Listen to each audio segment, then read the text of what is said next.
Belief, the 15th of September 2024. The key thing for psychopaths, in our opinion, is impulsivity and sensation seeking, which is what gets them into trouble. Spend their lives in prison. Qualification to the definition of psychopaths. People love to see their fighter pummel the fighter of the other team or pummel anyone. Stop. There's no override. What else? I don't know what I started, therefore I'm just curious. Curiosity has to be fine. The young child cried out to his mother, "Mom, if I do not speak for several days, will God miss my voice?" She replied, "Yes."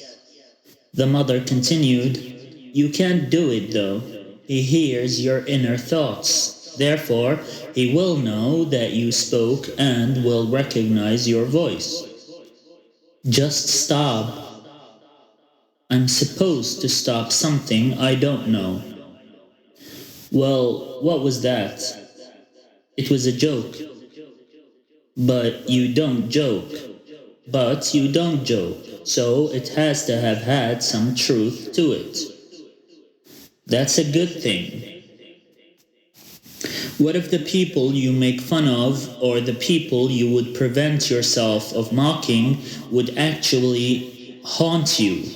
You would see them or see people who look like them in order for you to remember the wrong that you have done by mocking them.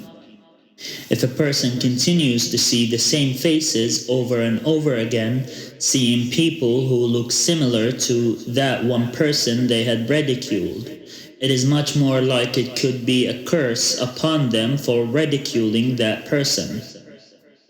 If one person is killed because of ridicule in the sense that they had been bullied by a person whose whole world revolved around torturing this person over and over. If a prison guard is made to stand watch over one single person throughout his detention period, in which case the prison guard's life depended on fulfilling their duty of working as a prison guard to the same person, and the survival of the prisoner depended upon seeing the same prison guard every day. If a day goes by without the prisoner seeing the prison guard, they would start to starve. If a day goes by without the prison guard being at work, they would be punished. In such a manner, a person's life depends on the other. The prisoner's life depends on the prison guard, and the prison guard's life depends on the prisoner. Upon being released from prison, the prisoner would want to see the world again, especially if the prisoner had stayed in prison for a very long time, due to which everything in their life was all but memories of a now unknown world. Upon having released the prisoner, especially if the prison guard had not seen anyone other than the prisoner for a long time, making his life revolve around them and seeing them all the time. Unless the prison guard was separated from the prisoner with a glass door, then the prison guard would not have any other probable punishment for mistreating the prisoner other than seeing their faces show up as a higher punishment.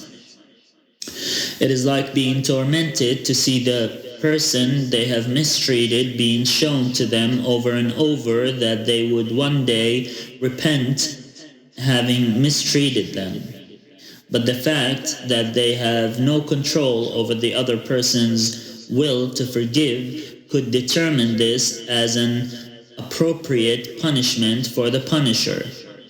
When the prison guard causes the death of the prisoner by being the main cause of their torment and punishment, he would see the prisoner's judgment looming over his life, haunting him for his life in order to extract the appropriate justice and closure. If people in purgatory are doomed to repeat the things they have done throughout their lives after they die, then it is no wonder that people would consider the probability of a haunting. Instead, these sorts of lively hallucinations are the things they want to happen. It is like the grimoire would be used to contradict its proper meaning and usage. It is like using religion against itself when it can never disprove itself. When religion is true, it can never be contradictory to itself. It is only through truth that a choice between proper conceptions of reality would make sense. It is only through unity of ideology that things that do make sense would also be associated with belief.